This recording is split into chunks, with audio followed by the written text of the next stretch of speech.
फज्र की नमाज का छुपा हुआ एक ऐसा राज जो आपकी एक एक ब्लड कैपिलरी को चौकन्ना कर देगा। जी हाँ, this video is going to blow your mind. Hey hi hello नमस्ते जी, सत श्री अकाल, अस्सलाम वालेकुम। मैं निधि शर्मा इंडिया से। मैं इतना जरूर जानती हूँ कि इस्लाम के अंदर 5 वक्त की नमाज होती है, जिसमें से पहली फज्र की नमाज होती है, फिर उसके बाद जोहर की, फिर असर की, मगरिब की और फिर ईशा की नमाज। तो यार स्टार्टिंग से स्टार्ट करते हैं ना। फज्र की नमाज की जो अच्छाइयाँ, जो छुपे हुए राज हम आज जानेंगे, वो हमको मोटिवेट करेगा एक नमाजी बनने के लिए। और इंशाअल्लाह मैं ही नहीं, वो हर इंसान जो इस वीडियो को देख रहा है एक दिन नमाजी बन जाए। आमीन सुम्मा आमीन। कुछ दिन पहले मैंने आयातुल कुर्सी के कुछ ऐसे सीक्रेट्स जाने थे जिन्हें सुनकर के मैं चौकन्ना हो गई थी। I was like I have to read it. और इस्लाम की हिस्ट्री पढ़ते हुए एक ऐसा टॉपिक मेरे सामने आया जिसने मुझे सही मायने में ना खुश दिल इंसान बना दिया। मैं इस वीडियो के आखिरी में वो पैगाम भी आपको देना चाहूँगी जो हमारे हज़रत मोहम्मद सल्लल्लाहु अलैहि वसल्लम ने 40 वर्ष की उम्र में पूरी दुनिया को दे दिया था। कुछ मुसलमान आकर के मुझसे बोलते हैं कि बहन जी सुनिए, इतना तो हमें भी नहीं पता इस्लाम के बारे में। देखिए, इस्लाम एक ऐसा दीन है कि once you start exploring it, आप रोक ही नहीं पाते हैं अपने आप को इसे पूरी तरीके से समझने से। और फिलहाल मेरी वही जर्नी चल रही है जब मैं समझ रही हूँ, क्योंकि आई एम बॉर्न इन सनातन धर्म एंड अल्हम्दुलिल्लाह बहुत ही अच्छा दीन है और एक दिन इसे पूरा समझ कर रहेंगे। अल्लाह ने हमें फजर के वक्त जागने का हुक्म क्यों दिया है? जी, अर्ली मॉर्निंग में होता है ये, क्योंकि फर्स्ट नमाज। क्या फजर का वक्त सिर्फ नमाज पढ़ने का वक्त होता है? क्या इस वक्त के पीछे एक राज पोशीदा है? I want to know it. वो राज क्या है? जी। उस राज को जानने से पहले जरूरी है कि हम नमाज के बारे में जानें, जो हम पर दिन में 5 मर्तबा पढ़ना फर्ज की गई है।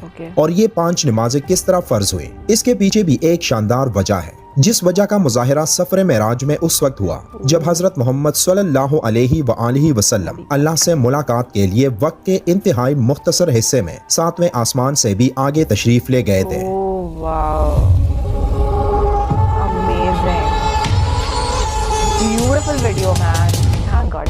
उस रात अल्लाह ताला ने एक खास पसे मंजर में अपने हबीब रहमत दो आलम सल्लल्लाहु अलैहि वसल्लम को आसमान पर बुलाया और अपने खसूसी इनामात से नवाजा।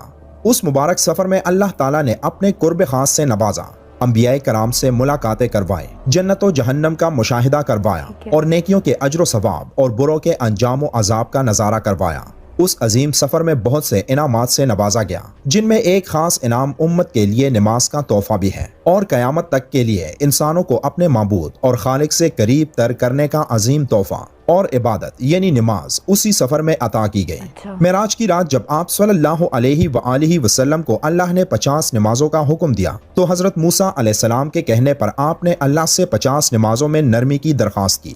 और ऐसा कई बार हुआ, यहाँ तक कि अल्लाह ने उम्मत मोहम्मदी के लिए दिन में 5 नमाजों का हुक्म दिया, जिसके बाद भी हजरत मूसा अलैहिस्सलाम ने आप सल्लल्लाहु अलैहि वसल्लम को 5 नमाजों में कमी के लिए अल्लाह के पास एक बार फिर जाने की सलाह दी।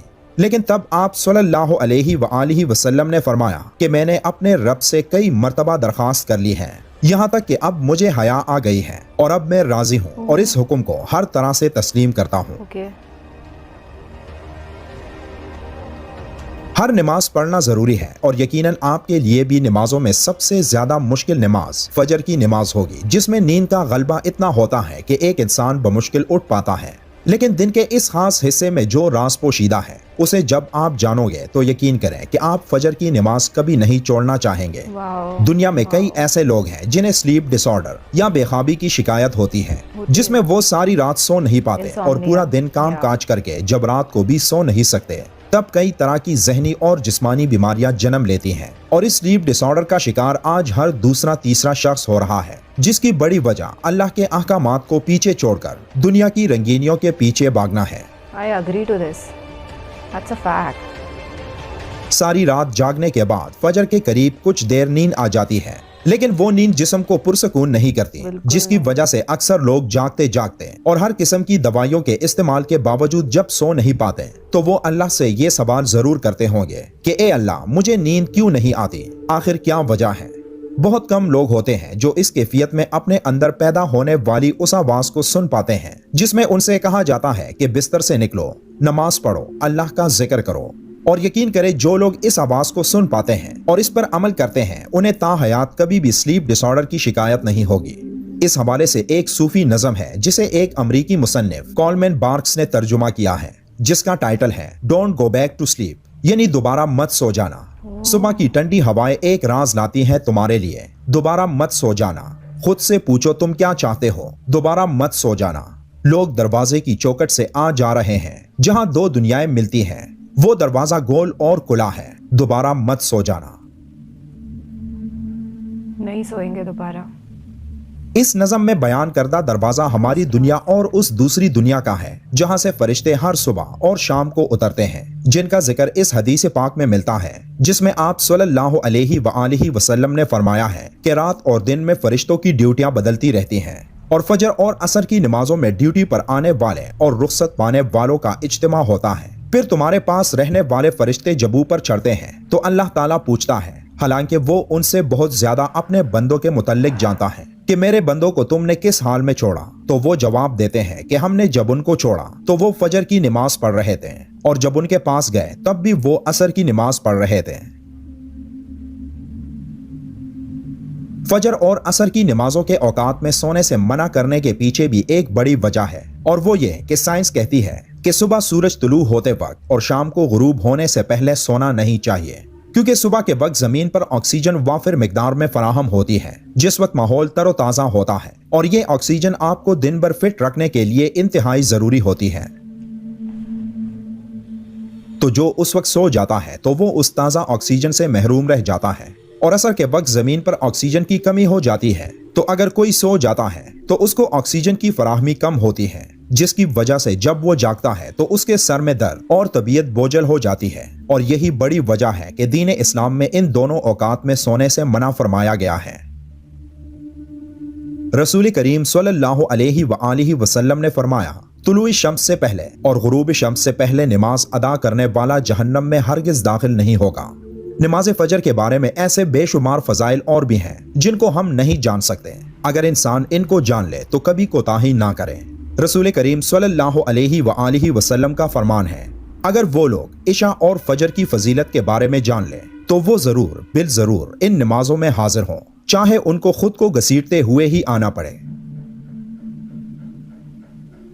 अब आप खुद अंदाजा कीजिए कि एक तरफ इन दोनों नमाजों की इतनी फजीलत और अहमियत है, और दूसरी तरफ इनकी अदायगी में कितनी सुस्ती और लापरवाही बरती जाती है। I feel अल्लाह ताला हम सबको थैंकफुल राइट नाउ, और मैं आज से एक प्रण लेती हूँ कि मैं सुबह फजर के वक्त कभी भी नहीं सोऊंगी, और असर की नमाज के वक्त कभी भी नींद का थोड़ा सा भी एक वो होता है ना झपकी नहीं आने दूंगी। क्योंकि इस वीडियो के अंदर ही नहीं, इस्लाम के अंदर वाकई में ये जो फैक्ट्स हमको बताए गए हैं बहुत ज़्यादा साइंटिफिक है। साइंस तो चलो अभी इन्वेंशंस को और आइडियोलॉजीज़ को लेकर के आ रही है, पर इस्लाम तो 1400 साल पहले ही लेकर के आ गया था। और खैर इस्लाम तभी से है जब से मानवता इस धरती पर आई है। जो भी इंसान इस्लाम से थोड़ा सा भी रूबरू होता है वो जानता है कि 1400 साल पहले जो अल्लाह के आखिरी पैगम्बर यानी कि हज़रत मोहम्मद सल्लल्लाहु अलैहि वसल्लम ने मुँह जबानी वाले जो मैसेजेस थे उनको तब्दील करवा दिया था कुरान शरीफ के अंदर। एंड इस्लाम अभी भी जिंदा है और हमेशा जिंदाबाद रहेगा। मैंने वीडियो के स्टार्टिंग में बोला था I would love to share a message जो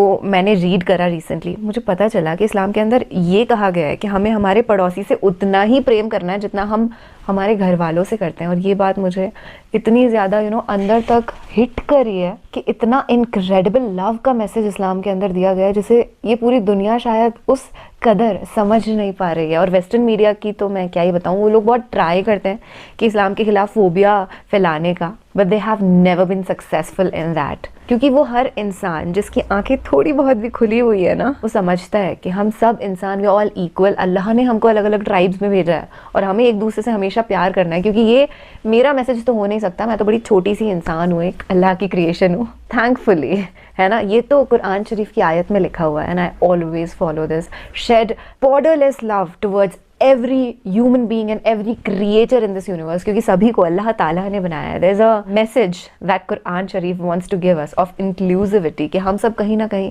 connected हैं। And as I said, video जब ख़त्म हो रहा था तब कि हाँ मैं फजर के वक्त और असर के वक्त कभी भी सोऊंगी नहीं, और पहली नमाज जो होती है ना फजर की वो पढ़ने का ट्राई करूंगी इंशाअल्लाह। आमीन। मेरी ये जो नेक ख्वाहिश है ये पूरी होगी, क्योंकि इतना दिल से जब आप चाहते हो तो वो पूरा हो ही जाता है। पूरी कायनात आपको उस गोल से मिलाने की कोशिश में लग जाती है, क्योंकि शिद्दत वाली चाहत होती है ना, तो मैनिफेस्ट हो ही जाता है बॉस। चलिए, अपना ढेर सा ख्याल रखिएगा। आप बहुत ही प्यारे इंसान हैं, आपने इस वीडियो को यहाँ तक देखा, मतलब कहीं ना कहीं दिल के अंदर बहुत ज़्यादा ईमान आपका पक्का है और आप चाहते हैं कि आप एक नमाजी बने। एंड यू नो व्हाट, मेरी दुआ अल्लाह से यही है कि सामने बैठा हुआ जो इंसान है, या तो ये नमाजी ऑलरेडी है या फिर ये इन नियर फ्यूचर ना बनने वाला है। चलिए, अल्लाह की बरकतें आप पे हमेशा रहेंगी और मुझ पर भी। हम लोग ज़िंदगी भर ना नेक अमाल करेंगे। अपना और अपने पूरे परिवार का ख्याल रखिएगा। अल्लाह हाफ़िज़।